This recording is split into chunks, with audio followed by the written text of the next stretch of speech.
Je voudrais ouvrir avec vous la Bible pour l'instant dans un premier passage à la fin de l'évangile de Matthieu, chapitre 27. Nous sommes là dans le récit de la Passion. Je vais lire 2 versets, Matthieu 27, 33. « Arrivés au lieu nommé Golgotha, ce qui signifie le lieu du crâne, les soldats donnèrent à Jésus à boire du vin mêlé de fiel. Mais quand tu l'eus goûté, il ne voulut pas boire. Amen. » Seigneur, ce matin, nous ouvrons ta parole avec cette attente que tu parles à nos cœurs. Bien plus que tout ce que je vais pouvoir partager, Seigneur, je te prie de parler toi-même dans nos cœurs. Je te prie aussi que les mots que tu me permettras d'apporter soient les mots de ton cœur et deviennent, Seigneur, une parole de Dieu dans la vie de ceux qui les reçoivent. Aussi, je te prie d'ouvrir nos cœurs, d'ouvrir, Seigneur, notre intelligence pour recevoir ce message, pour qu'il produise un effet dans nos vies. Je te prie de me permettre de prêcher ta parole avec toute l'inspiration dont j'ai besoin, sans ajouter, sans retrancher, sans tordre le sens de tes paroles. Seigneur mon Dieu, parle au milieu de nous ce matin. Amen.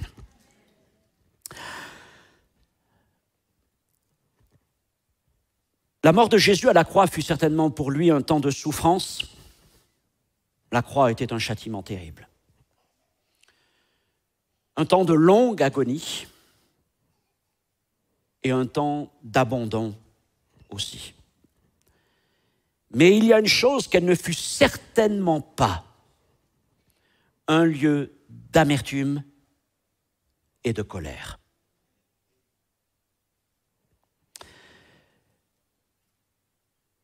Dans le jardin de Gethsémanée, lorsque Jésus pria, c'est comme si le Seigneur lui présentait une coupe. Et Jésus savait que cette coupe serait difficile. Et tout ce que cela représentait pour lui dans les heures à venir. C'était une coupe de souffrance, certainement. Et Jésus a souffert. Mais Jésus dit, après avoir dit, « Seigneur, éloigne de moi cette coupe », il dit ensuite, « Seigneur, non pas ma volonté, mais la tienne. » D'une manière spirituelle, Jésus prit cette coupe et but cette coupe. En arrivant sur la colline de Golgotha, les soldats romains lui ont présenté une autre coupe. C'était leur usage. C'était une coupe d'un terrible mélange de vin, de fiel amer, une espèce de vinaigre tourné encore. Et il donnait ça, par habitude, aux condamnés, aux suppliciés, comme pour les droguer, les anesthésier, pour rendre plus supportable le châtiment cruel qui allait venir. Mais Jésus refusa la coupe amère. Il savait que cette coupe aurait pu lui rendre plus facile d'une certaine manière les heures qui allaient venir, mais il refusa de boire à cette coupe amère. Il avait accepté la coupe de souffrance de son Père, mais il refusa la coupe amère que les hommes lui tendaient. Parce qu'il n'était pas question que l'amertume rentre dans ses entrailles. Et il acceptait de supporter la souffrance de la coupe que le Père lui avait tendue, la supporter jusqu'au bout par amour pour nous. Avez-vous déjà bu à la coupe amère?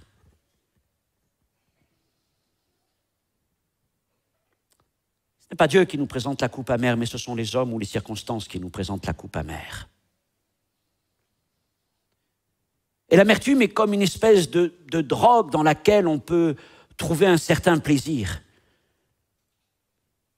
dans lequel on va pouvoir se laisser aller à la colère. C'est injuste ce qui m'arrive. On a dit ça sur moi, on m'a fait ça, on m'en veut, moi je veux du bien, moi je veux ce qu'il y a de meilleur. Et alors l'amertume vient là comme une espèce de boisson enivrante. Mais l'amertume produit son trouble et produit la mort, en quelque sorte. Avez-vous déjà bu à la coupe amère? Avant de revenir vers Jésus, nous allons nous tourner dans un premier temps vers Israël, alors qu'il vient de franchir la mer Rouge et qu'il entame sa marche dans le désert. Et le titre de mon message ce matin est « Refuse la coupe amère ». Exode chapitre 15, versets 22 à 27. Exode 15, versets 22 à 27, vous pouvez lire dans vos Bibles. Je ne sais pas, sur l'écran, le texte apparaîtra peut-être. Exode 15, 22. Moïse fit partir Israël de la mer Rouge. Ils prirent la direction du désert de Chour. Et après 3 journées de marche dans le désert, ils ne trouvèrent point d'eau. Ils arrivèrent à Mara, mais ne purent pas boire l'eau de Mara parce qu'elle était amère. C'est pourquoi ce lieu fut appelé Mara. Mara veut dire amère. Et le peuple murmura contre Moïse en disant « Mais que boirons-nous » Et Moïse cria à l'Éternel. L'Éternel lui indiqua un bois qu'il jeta dans l'eau. Et l'eau devint douce. Et ce fut là que l'Éternel donna au peuple des lois et des ordonnances, et ce fut là qu'il le mit à l'épreuve. Et il dit, si tu écoutes attentivement la voix de l'Éternel ton Dieu, si tu fais ce qui est droit à ses yeux, si tu prêtes l'oreille à ses commandements, si tu observes ses lois, je ne te frapperai d'aucune des maladies dont j'ai frappé les Égyptiens, car je suis l'Éternel qui te guérit. Ils arrivèrent à Élim, où il y avait 12 sources d'eau et 70 palmiers, et ils campèrent là, près de l'eau.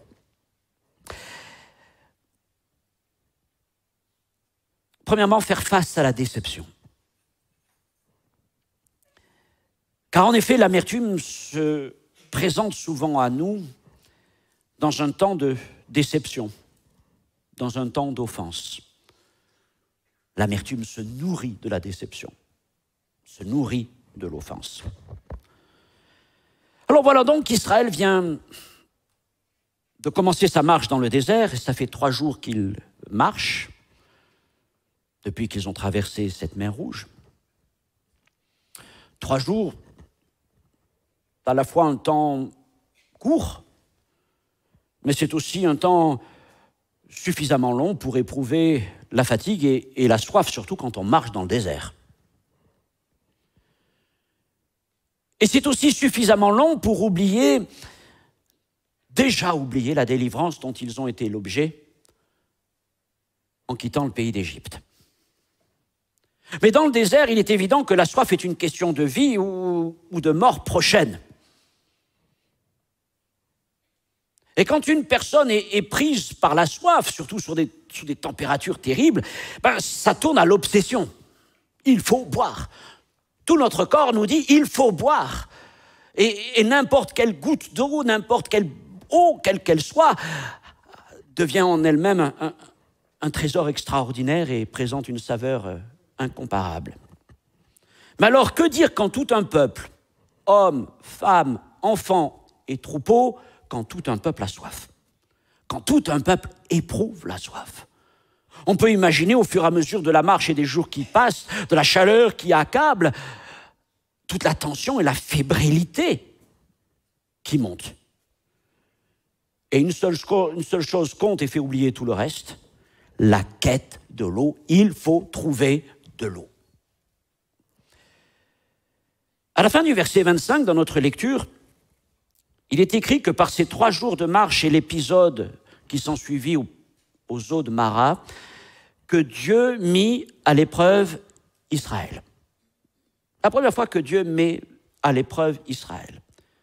Jusque-là, Israël a été entièrement au bénéfice des interventions divines et des miracles produits par Dieu. Lorsque le Seigneur frappa l'Égypte, qui l'opprimait par toutes sortes de jugements, depuis les eaux du Nil changées en sang, jusqu'aux grenouilles, jusqu'à la nuit de Pâques, enfin toutes ces choses, c'est Dieu qui agissait. Lorsque Dieu permit la fuite dans cette nuit de Pâques et poussa les Égyptiens à donner tout leur trésor aux Israélites, c'est Dieu qui permit cela. Lorsque la mer s'ouvrit afin que le peuple puisse échapper à l'armée des Égyptiens qui les suivait, sur lesquels s'abattit la mer lorsqu'elle se refermait, c'est encore le Seigneur qui permet cela. Et dans tout cela, Israël n'avait rien fait. Il ne faisait que suivre Moïse qui suivait lui-même la nuée.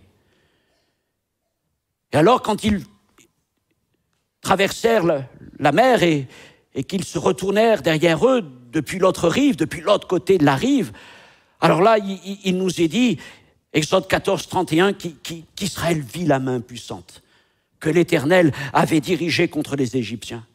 Ils avaient vu toutes ses œuvres. Depuis le premier jour où Moïse était venu jusqu'à ce moment où la mer s'est refermée sur l'armée égyptienne qui les poursuivait, ils ont vu la main puissante de Dieu. Et là, il est écrit que le peuple craignit l'Éternel. Il crut en l'Éternel et en Moïse, son serviteur. Et on a envie de dire, enfin, après tout cela, enfin, il croit en l'Éternel et en Moïse, son serviteur. De l'autre côté de la rive, après la délivrance. Alors, à ce moment-là, eh bien, il commence à entonner des chants, des chants de louange. C'est Marie et les femmes qui vont prendre leur tambourin. Et là, il nous est dit, Exode 15, 20, 21, qu'elle chantait « Chantez à l'Éternel, car il a fait éclater sa gloire. Il a précipité dans la mer le cheval et son cavalier. » Et là, il y avait de grandes réjouissances de l'autre côté de la mer Rouge, sur l'autre rive. Et ils se sont même mis à annoncer prophétiquement plein de fois, Exode 15, 17, ce peuple qui parle ainsi, tu les amèneras, tu les établiras sur la montagne de ton héritage, au lieu que tu as préparé pour ta demeure, ô Éternel, au sanctuaire, Seigneur, que tes mains ont fondé. Ils viennent de traverser la mer Rouge et là déjà ils se voient arriver à Jérusalem. Ils voient déjà la maison de Dieu. Waouh! Nous, on dirait extraordinaire. Il croit en l'Éternel et il croit en Moïse. Il chante des cantiques de louange et d'adoration. Il prophétise déjà qu'ils vont atteindre Jérusalem. Mais waouh, c'est extraordinaire ce qui s'est passé dans leur vie.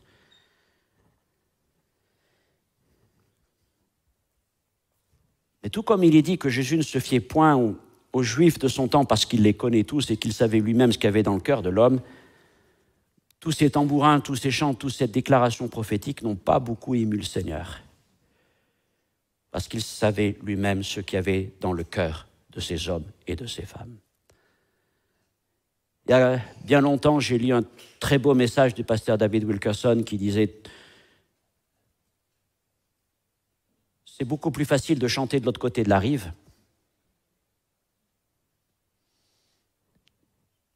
qu'avant d'avoir traversé. » S'ils avaient chanté avant, là, ça aurait été quelque chose. Mais c'est vrai qu'après la délivrance, alors on a l'impression que si on a atteint le ciel, on a été touché par la grâce de Dieu, c'est certain, mais nous n'avons pas atteint le ciel. C'était une victoire qui ne lui avait rien coûté, c'était une célébration après la délivrance. Oui, tout ça c'était bien, mais avant Jérusalem, avant d'aller jusqu'au sanctuaire, il y avait un désert. Un désert immense, un désert terrible qu'il devrait traverser, et il nous est dit que c'est là que le Seigneur les mettrait à l'épreuve. Jusque-là, ils avaient été au bénéfice des grâces divines, et maintenant, le Seigneur allait éprouver leur cœur. Vous avez chanté, vous avez prophétisé, vous êtes prêts à y aller? Ok, maintenant on va voir. Et dans le désert, accablés par le soleil, la soif va commencer à les prendre à la gorge. Alors j'imagine qu'ils ont envoyé quelques éclaireurs là devant eux pour voir, essayer de nous trouver des points d'eau, essayer de nous trouver une oasis, essayer de nous trouver à défaut des mares ou quelques sources. Et puis le premier jour, ils sont revenus, ils n'avaient rien trouvé. Embêtant. Le deuxième jour, ils sont partis encore et vite, il faut absolument trouver-nous de l'eau. Et puis le soir, revenus, nous n'avons pas trouvé de l'eau. Et puis la soif montait de plus en plus. Vous imaginez les enfants qui ont soif. Vous imaginez le bétail qui a soif.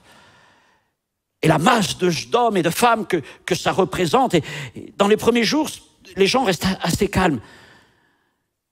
Et puis enfin, au troisième jour, une nouvelle arrive. On a trouvé de l'eau. Les éclaireurs ont trouvé de l'eau. On a trouvé de l'eau. Et là, c'est comme cette nouvelle va traverser tout ce peuple en quelques instants, j'imagine, enfin de l'eau. Enfin de l'eau, enfin, nous allons pouvoir boire. Ça y est, le temps de notre épreuve est fini. Mais très vite, un râle de déception va monter parmi les premiers arrivés. Ils ont vu les sources au loin, mais quand ils s'approchent de l'eau, quand ils portent l'eau à leur bouche, aussitôt qu'ils la mettent dans leur bouche, ils la recrachent. L'eau est amère. L'eau est imbuvable, elle est peut-être même impotable. Et autant il y avait eu de ferveur, d'attente, de joie, autant en un instant, une immense désillusion, une immense déception va traverser tout le peuple. N'approchez pas, ne buvez pas de cette eau. Quelle déception! Et même s'ils n'ont pas bu de l'eau amère, à ce moment-là, la déception qui est la leur va amener beaucoup d'amertume dans leur cœur. Beaucoup d'amertume dans leur cœur. Et en un instant, les tambourins sont rangés au fond des tentes, les chants de joie se transforment en plaintes. Quant à atteindre Jérusalem, ça sera dans une autre vie. Et tout s'effondre.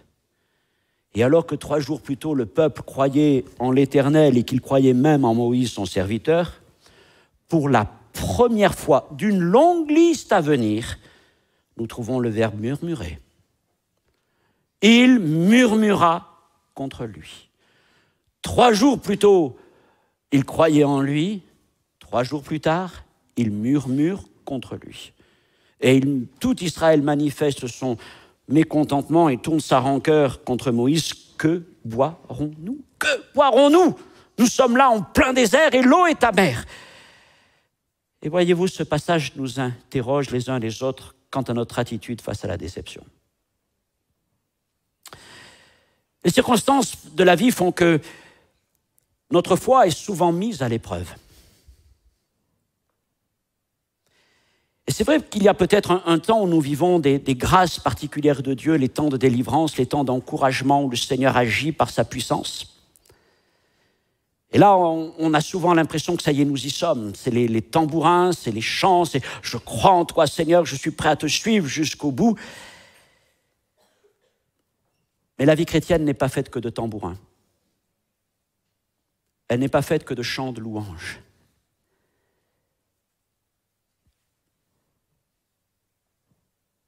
Mais dans chaque jour qui passe, quelle que soit la nature du jour, nous aurons toujours une occasion pour connaître la fidélité de Dieu et ses provisions, car Dieu ne fera jamais défaut.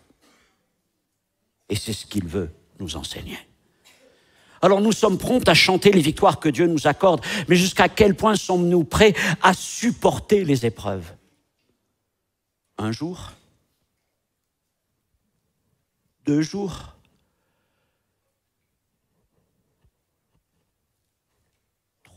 3 jours? Et puis après, c'est le temps des plaintes et des complaintes. Pourquoi ça m'arrive? Pourquoi ceci? Pourquoi cela?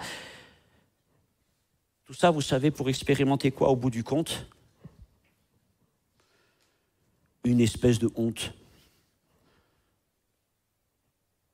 Parce que nous finissons par nous rendre compte que Dieu est fidèle.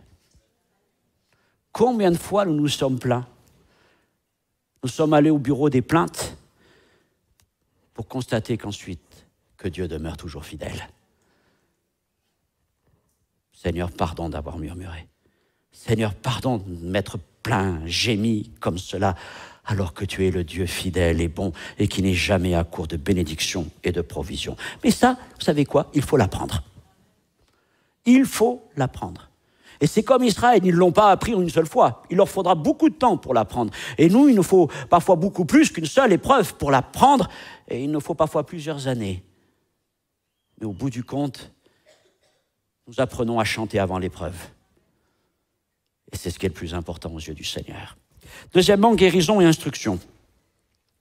Donc, pour Moïse, la situation a complètement changé pour lui aussi. 3 jours avant, il croyait en lui. Moïse, notre libérateur. Moïse qui nous a arrachés de l'Égypte. Moïse qui a ouvert le chemin. Moïse, l'homme de Dieu, le prophète du Seigneur. 3 jours plus tard, tout le monde crie contre lui. Tout le monde murmure contre lui.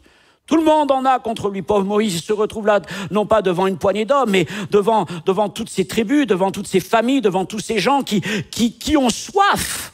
Et j'imagine que Moïse est complètement dépassé, il est désemparé, parce que lui, non seulement lui a soif, mais il a ce souci de leur donner ce qui n'est pas simplement un besoin extravagant, mais un besoin fondamental, surtout dans le désert. Moïse a vécu 40 ans dans le désert, donc il sait ce que c'est que la soif. Il sait l'importance de l'eau et ce que ça peut amener parmi les gens. Et il voudrait leur donner cette eau. Et lui aussi, certainement, il ne doit pas comprendre pourquoi ces eaux qu'il vient de trouver sont des eaux amères. Et il doit gérer à la fois ses propres sentiments, mais il doit gérer aussi toute la pression que le peuple fait monter contre lui.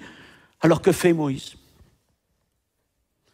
Vous savez, c'est là aussi que pour lui se présente la coupe amère.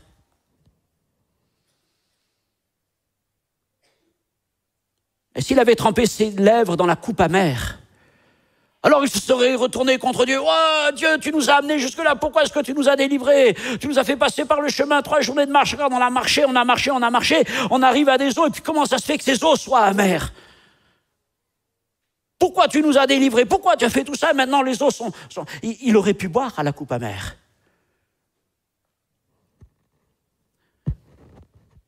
Mais Moïse préféra non pas crier contre l'Éternel, mais crier à l'Éternel. Et le verbe hébreu veut dire implorer l'aide du Seigneur. Moïse cria à l'Éternel, loin de se mettre en colère contre le peuple ou contre Dieu, loin de céder à l'amertume. Lui, l'homme le plus doux de la terre, le plus patient, se tourna avec confiance vers lui.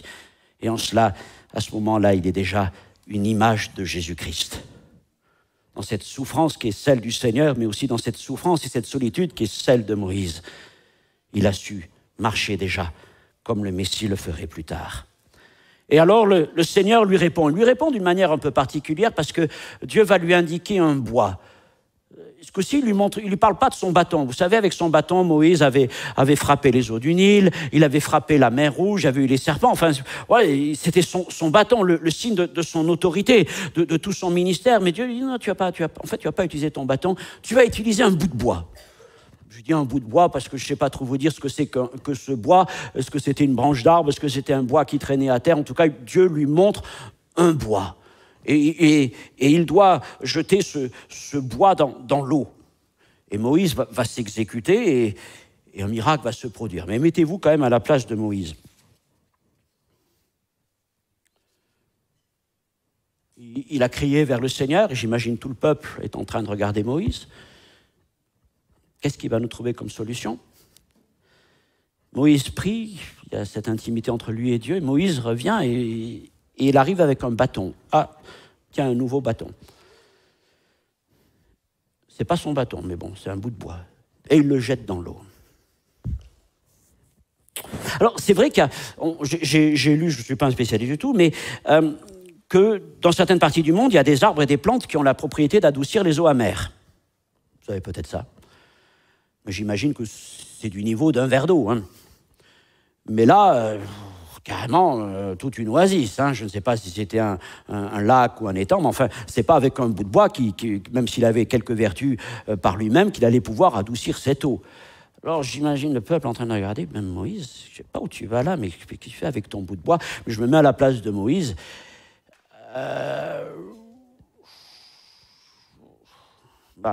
Heureusement qu'il avait déjà eu, Dieu lui avait donné un bâton et avec lequel il avait déjà fait quelques miracles pour se dire qu'il pouvait y aller avec confiance. Dieu avait bâti sa foi parce que intellectuellement, ça amenait pas à grand-chose que ce bout de bois. De toute façon, c'est pas ce bout de bois qui a purifié les eaux. C'est Dieu qui a purifié les eaux. Mais il a agi à travers la foi de Moïse. Moïse qui a accepté de faire quelque chose qui n'avait aucun sens, scientifiquement parlant, ou tout ce que vous voulez. C'était un homme versé dans toute la sagesse des Égyptiens, donc c'était quelqu'un d'intelligent. Il savait très bien que ça allait pas, c'est pas ce bois qui allait pouvoir par lui-même adoucir toutes ces eaux. Mais il a fait ce geste.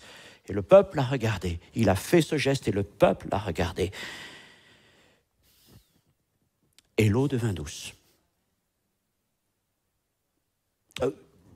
Pour savoir qu'elle est devenue douce, il a fallu quand même aller la boire. Hein.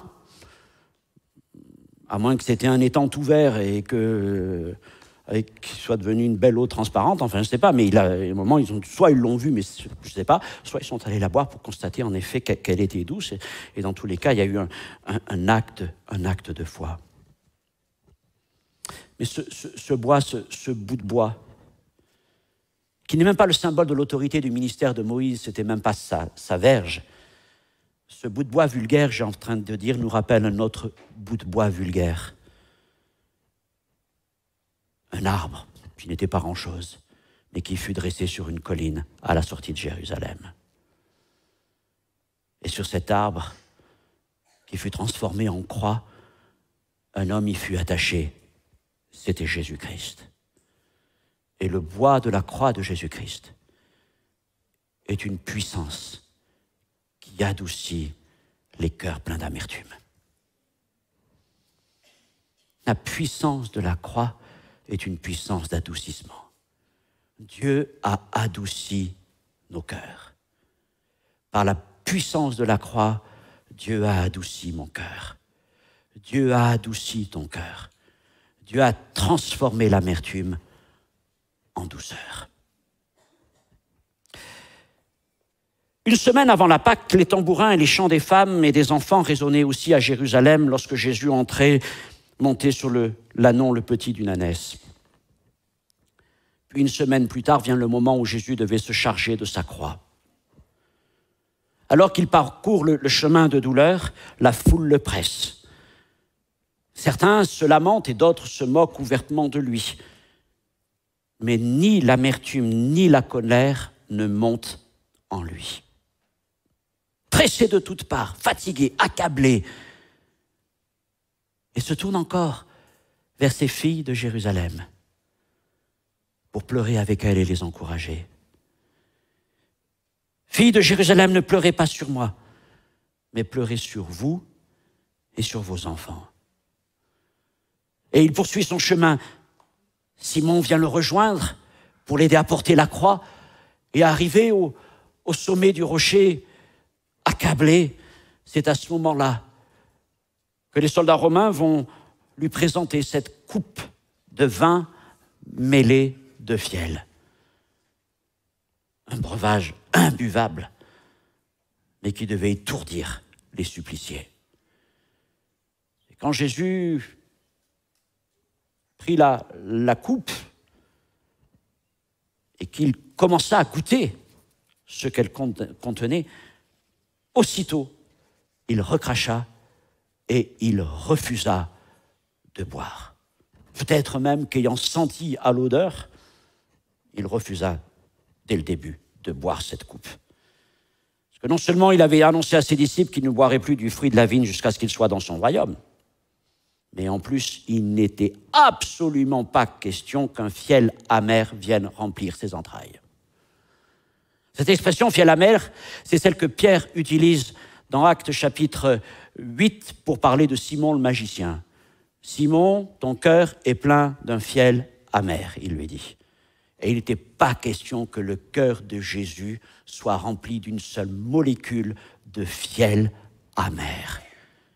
Pourtant, pour lui, ça aurait signifié, je ne dis pas moins de souffrance, mais un étourdissement qui lui aurait permis de supporter les souffrances. Mais il n'était pas question de cela. Pour lui, Jésus avait choisi de boire la coupe du Père, même si c'était une coupe de douleur, une coupe de souffrance, et il ne permettrait pas qu'une autre coupe vienne altérer la première. Il avait choisi cette coupe et il la consommerait jusqu'au bout, jusqu'à la dernière goutte. Et il a fait ça par amour pour nous. Non, l'amertume n'a pas gagné le cœur de Jésus à la croix. Et jusqu'au bout, le cœur de Jésus est resté doux.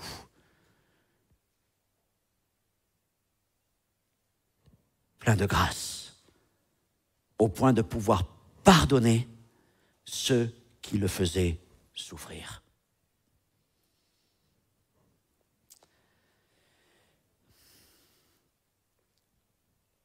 À la croix, aucune amertume, sinon comment pourrait-elle guérir le cœur des hommes de l'amertume du péché? Jésus a souffert mais il n'a pas été amer. Mes frères et sœurs, combien de fois avons-nous été amenés à traverser des contrées arides de solitude, de frustration, de déception, de désillusion? Et combien de fois, alors même que nous servons Jésus-Christ, avons-nous fait face à des critiques, des murmures, des pressions? Parfois, c'est à l'intérieur même de la maison, de nos collègues, de nos amis, de nos frères, nos sœurs, des pasteurs, de tout ce que vous voulez. Et combien de fois s'est présentée à nous la tentation de prendre la coupe amère? Nous avons dit, Seigneur, je suis prêt à te suivre, je suis prêt même s'il le faut à souffrir. Et nous avons bu de la coupe de l'appel de Dieu, de cette vocation que Dieu nous adresse. Mais quand vient le moment où nous sommes exposés, où nous sommes là face à l'épreuve, où nous sommes là face à la douleur, face à l'incompréhension, peut-être face à une forme d'injustice, alors combien de fois avons-nous trouvé refuge dans la coupe de l'amertume? Car finalement, l'amertume est un refuge pour certains.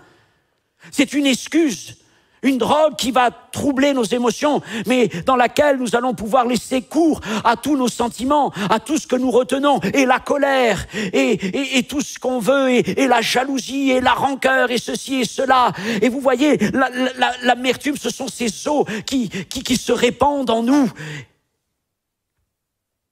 Des eaux amères sont toxiques pour de bonnes plantes. Mais pour l'ivraie du péché, ce sont des eaux bénéfiques.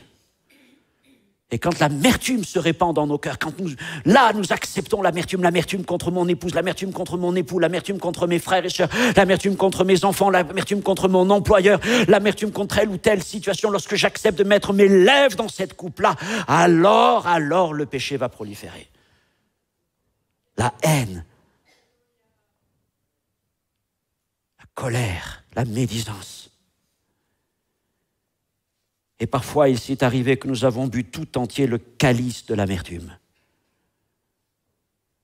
Et je dis que l'amertume est un refuge, et parfois il m'est arrivé de me réfugier dans l'amertume. J'ai été incompris, j'ai été ceci, je suis victime. Mais qui a été plus incompris que Jésus-Christ? Qui a été plus victime que Jésus-Christ? Qui a été plus rejeté que Jésus-Christ? Et pourtant, Jésus a refusé la coupe amère. Que le Seigneur nous apprenne à refuser la coupe amère, même à y tremper nos lèvres, rien qu'à son odeur. Seigneur, je la repousse. Je ne veux pas que l'amertume rentre dans mon cœur. C'est comme un acide qui a dévoré ma vie. C'est un acide qui dévore ma langue. C'est un acide qui dévore mon couple, qui dévore ma famille. Seigneur, je ne veux plus ça.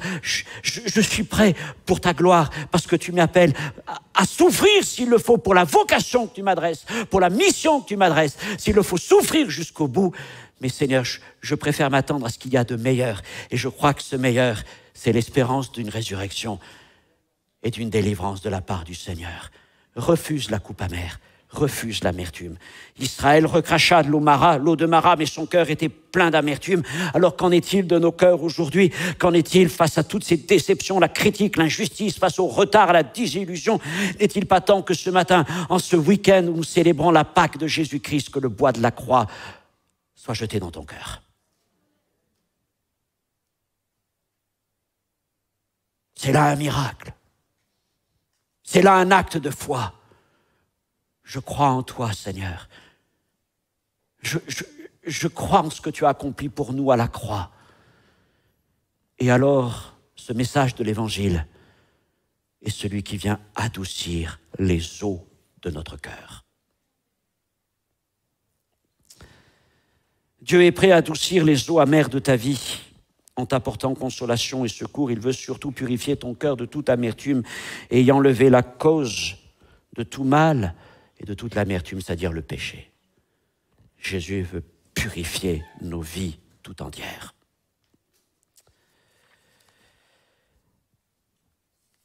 Maintenant,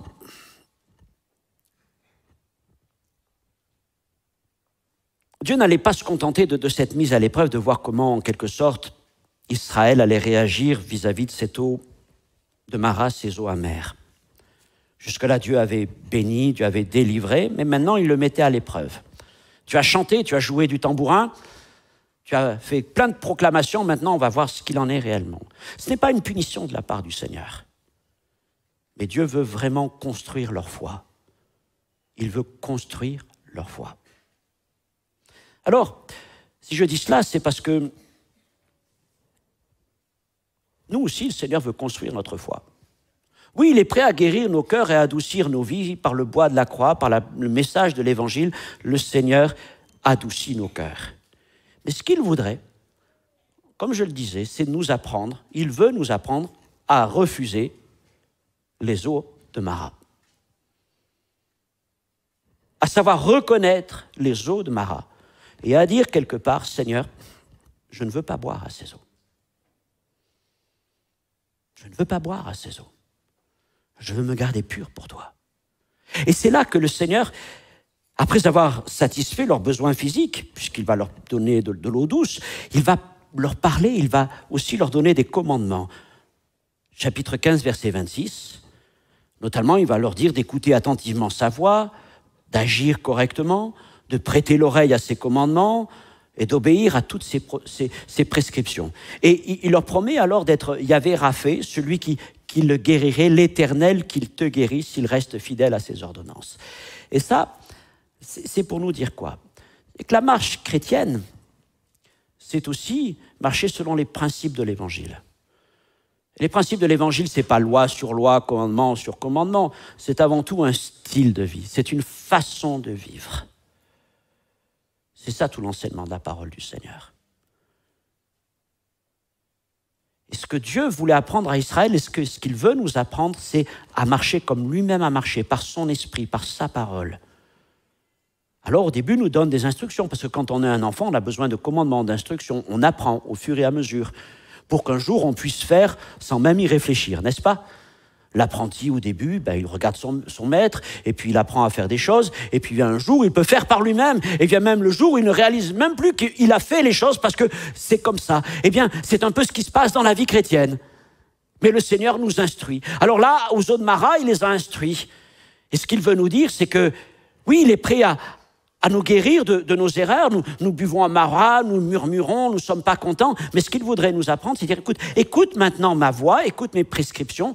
Ne te laisse pas emporter la prochaine fois, même si c'est difficile par tes émotions, par tes colères, par ton impulsivité, par ton sentiment d'être incompris, d'être une victime. Non, tout ça, tu le mets de côté, parce que tout ça, ça n'amène que de l'amertume. Mais écoute ma voix. Écoute ma voix, garde-toi de ça, marche d'après les principes de l'Évangile, apprends à supporter, apprends à pardonner, apprends à vivre selon le modèle que tu as en Jésus. Et le Seigneur te dit, alors je te guérirai de toutes choses. Et le Seigneur veut nous guérir de tous ces mécanismes que nous avons en nous-mêmes. Je vous l'ai dit, trop longtemps, je me suis trop laissé aller à boire à la coupe amère. C'était tellement un plaisir par moment, parce que même si ça n'arrangeait rien, mais j'avais l'impression de me défouler sur les gens qui étaient autour. Et la première qui, bien sûr, supportait ça, c'était mon épouse. Jusqu'au jour où j'ai dit, stop, ça, j'en veux plus. Ça ne sert à rien, ça me détruit, ça ne nous fait pas du bien. Et à partir de ce jour-là, le Seigneur m'a enseigné, il m'a éduqué, il m'a dit, suis mes principes, et tu verras comme ta vie changera. Bon. Et puis, j'apprends, dès que je sens un peu cette amertume, je me dis, là, c'est pas bon. Et le Seigneur m'apprend à m'en détourner, c'est ce qu'il voudrait t'apprendre. Oui, il est prêt à guérir ton cœur, mais il veut plus que ça. Il veut te mettre à l'épreuve pour t'enseigner, parce que l'épreuve est pédagogique. Troisièmement, fidélité et abondance. Alors, après ce passage des eaux de Mara, Israël se remet en marche et puis rapidement, ils vont trouver une autre oasis. Ils l'appellent Élim. Certains traduisent ça par arbre ou térébinthe, en rapport peut-être avec les 70 palmiers qui s'y trouvent. Et Élim est le deuxième campement des Israélites après avoir traversé la mer Rouge. Et là, c'est un contraste avec Mara. À Élim, pas d'eau amère, mais une abondance de bénédictions, 12 sources d'eau et 70 palmiers. Alors on dit que ça correspond à une source pour chaque tribu et un palmier pour chaque famille, pour chaque clan, pour chacun des anciens d'Israël. Et ça nous montre combien Dieu prend soin de chacun d'entre nous. Il connaît nos besoins à chacun et il est prêt à être fidèle en toutes choses. Alors Israël va demeurer quelque temps à Élim, quelques semaines. C'est bon de se reposer là, question de se rafraîchir, de se reposer, de reprendre des forces avant de continuer sa marche. Mais ce qui est intéressant de constater, la géographie nous permet de le voir, c'est que Élim n'est pas très loin de Mara. 11 kilomètres. 11 kilomètres, c'est 2-3 heures de marche si on a avec les enfants ou le troupeau. C'est 2-3 heures de marche pour passer de Mara à Élim. Qu'est-ce que ça veut dire? Ça veut nous dire que l'abondance des provisions divines n'est jamais très loin. Alors ne cédons pas à l'amertume ou à la déception. Mais quand Mara se présente à nous, ayons confiance qu'un peu plus loin, Élim nous attend.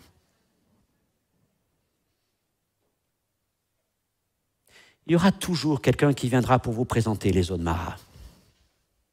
Il y aura toujours une situation dans laquelle la coupe amère viendra jusqu'à vous. Alors vous apprenez à ne plus la boire parce que vous savez que ce n'est pas bon pour vous. Mais après même, vous allez plus loin. Parce que Dieu vous a enseigné. Et vous avez appris avec le temps que pourquoi murmurer Dieu pourvoit? C'est notre foi. Alors vous dites, bon, c'est vrai, j'aurais bien aimé boire tout de suite, mais je ne vais pas boire ces eaux de Mara. De toute façon, ok, c'est là. Mais je crois que plus loin, il y a un Élim qui m'attend. Un peu d'effort. Continuons encore à marcher un peu plus avec le Seigneur. Et Élim m'attend. As-tu rencontré des eaux de Mara? La déception d'un emploi que tu attendais. La déception d'un concours que tu espérais. Tu as beaucoup travaillé. 3 journées intenses, c'est une image. Et puis au bout du compte, quelle amertume devant toi. Une désillusion, une déception. Mais je te dis, ne t'arrête pas à Mara. Mais quand tu es à Mara, considère qu'il y a déjà un Élim que Dieu a préparé pour toi. Continue ta marche et Dieu t'amènera jusqu'à Élim. Alors si nous avons fait un lien entre Mara et la croix,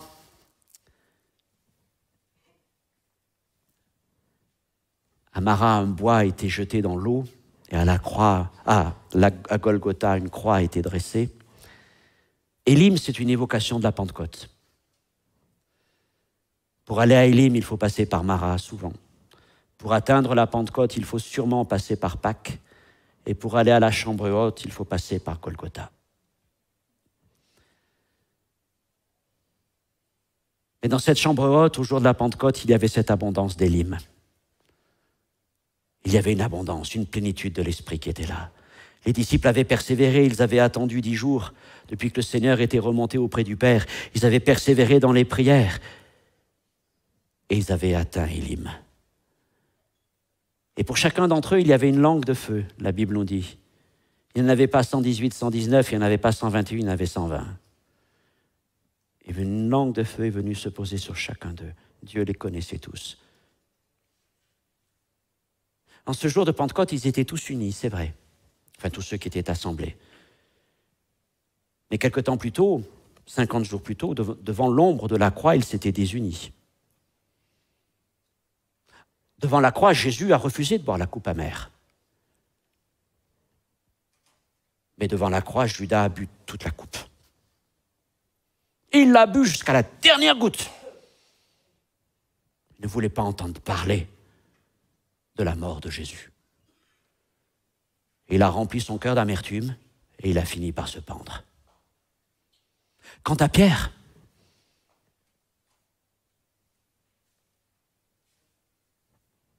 il a trempé ses lèvres dans le calice. Jésus lui avait dit « Ne me suis pas ». Mais Pierre pensait être plus fort. Se retrouvant dans la cour du souverain sacrificateur, par 3 fois, il renia de connaître Jésus. Et par 3 fois, il plongea ses lèvres dans la coupe amère. Le texte concernant Pierre se finit en disant « Et Pierre se souvint de la parole que Jésus avait dite avant que le coq chante, tu me renieras 3 fois. Et étant sorti, il pleura amèrement. » L'amertume était rentrée en Pierre. Et je vous parlais tout à l'heure du jour de l'apparition de Christ. C'était un homme amer qui était là. Non pas amer vis-à-vis de Jésus, mais amer vis-à-vis de lui. Mais le Seigneur l'a guéri, l'a relevé. Et 50 jours plus tard, il était dans la chambre haute. Et ce même jour, il s'est levé rempli du Saint-Esprit pour proclamer la parole de Dieu à la foule des 3000 qui étaient devant lui. Et il fut cette merveilleuse apôtre que le Seigneur envoya sur les routes. Et frères et sœurs, voilà la pensée que je voulais partager avec vous ce matin. Nous ne pourrons jamais esquiver les eaux de Mara, elles seront toujours là. Il y aura toujours un moment ou un autre où dans notre temps d'épreuve, un homme viendra avec une coupe amère. Bois, bois, ça va apaiser tes douleurs. Bois, ça va te faire du bien. Ah, Seigneur, non, je refuse. Je refuse parce que je ne veux pas laisser mon âme, je ne veux pas laisser mon cœur, je ne veux pas laisser ma relation avec toi ou avec mon prochain être remplie d'amertume. Et Seigneur, je veux marcher d'après tes voies parce que je suis convaincu qu'il y a un Élim qui m'attend. Alors nous allons prier, fermer nos yeux quelques instants et ce matin, je voudrais m'adresser tout d'abord à ceux qui ont bu aux eaux de Mara. Peut-être n'y a-t-il pas longtemps que tu as bu à cette coupe. Et ton cœur est encore rempli d'amertume. Et de toutes sortes de choses qui grandissent dans ces eaux. Et le Seigneur ce matin voudrait adoucir ton cœur. Et il est prêt à jeter le bois de la croix dans ta vie. Mais le Seigneur voudrait te dire aussi maintenant, apprends à marcher avec moi. À dire non à la coupe amère. Et à attendre Élim. Si dans tout ce que j'ai dit, le Seigneur a pu parler à vos cœurs, que vous soyez dans ce lieu, que vous nous regardiez par Internet, je voudrais tout simplement vous inviter à lever votre main. Pour dire, Seigneur, purifie mon cœur. Purifie mon cœur. Et Seigneur, apprends-moi à refuser la coupe amère.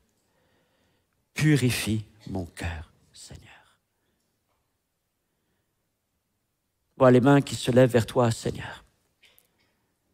Jeunes et moins jeunes. Tu sais, Seigneur, combien d'amertume nous avons bu. Et quel plaisir nous avons trouvé parfois dans cette amertume. Et je te prie ce matin de purifier nos cœurs. L'Évangile est une puissance d'adoucissement. Seigneur, adoucis nos cœurs. Chasse l'amertume, détruis l'amertume. Purifie les sources de notre vie, afin que nos cœurs, nos pensées, nos paroles, nos actions soient empreintes de douceur et non d'amertume. Mais je te prie aussi, Seigneur, de permettre à chacun de ceux qui lèvent leurs mains, non seulement de goûter à cet adoucissement, mais de goûter aussi, Seigneur, à entendre ta parole, d'entendre tes commandements et de se rappeler qu'il est beaucoup plus profitable de refuser sur l'instant la coupe amère et de persévérer un peu plus loin pour atteindre Élim. Seigneur, apprends-nous à nous détourner d'Élim, de Mara, pour avancer jusqu'à Élim. Seigneur, merci pour tout ce que ta parole nous enseigne. Et puis, je finis en te disant merci. Merci pour toi-même d'avoir refusé la coupe amère. Tu as bu la coupe que ton Père t'a présentée, une coupe de douleur et de souffrance. Et tu as refusé la coupe amère qui aurait pu aider à faciliter le passage de la souffrance. Mais tu as voulu être conscient jusqu'au bout. Alors merci, Seigneur, pour ton exemple. Et merci pour le salut puissant que tu nous accordes. Dans le nom de Jésus-Christ, Père, nous te prions. Amen. Joyeuse Pâques. Il est vivant, il vit, il est ressuscité. Tout pour le Seigneur et pour sa gloire. Que Dieu vous bénisse.